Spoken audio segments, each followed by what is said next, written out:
আজকে আমরা কথা বলবো গ্রাফিক ডিজাইন শিখতে পারে এবং কিভাবে গ্রাফিক ডিজাইনের বিভিন্ন কাজ করতে পারে। প্রথমে গ্রাফিক ডিজাইন শিখতে হলে আপনাকে প্রথমে গ্রাফিক ডিজাইনের বেসিক রুল সম্পর্কে জানতে হবে।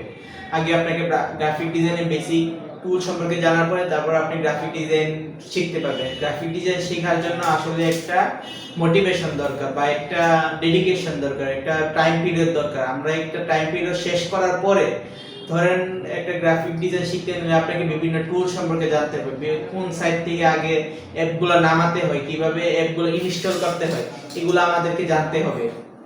বিভিন্ন অ্যাপ কিভাবে নামে, কিভাবে ইনস্টল করতে হয়, কিভাবে কি কালার গ্রেডিয়েন্ট করতে হয়, কিভাবে কি করতে হয় আমরা আস্তে আস্তে শিখব। প্রথমে আমাকে আগে কিভাবে একটা অ্যাপ নামাতে হয়, কিভাবে পিসিতে বিভিন্ন ধরনের অ্যাপ ইনস্টল করতে হয়, প্রথমে আমরা এই ধাপটা শিখব।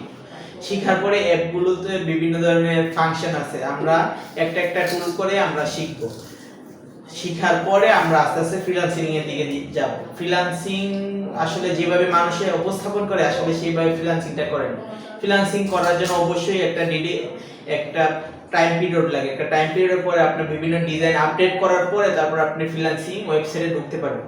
প্রথমে আপনাকে আগে ডিজাইন করতে হবে, না হইলেও আপনাকে একটা নিশ তৈরি করতে হবে। নিশ তৈরি করার পরে তাহলে আপনি একটা ডিজাইন সাইটে ঢুকতে পারবেন। ডিজাইন সাইটে ঢোকার জন্য আপনাকে একটা নিশ সিলেক্ট করতে হবে, যে কোনো একটা নিশ।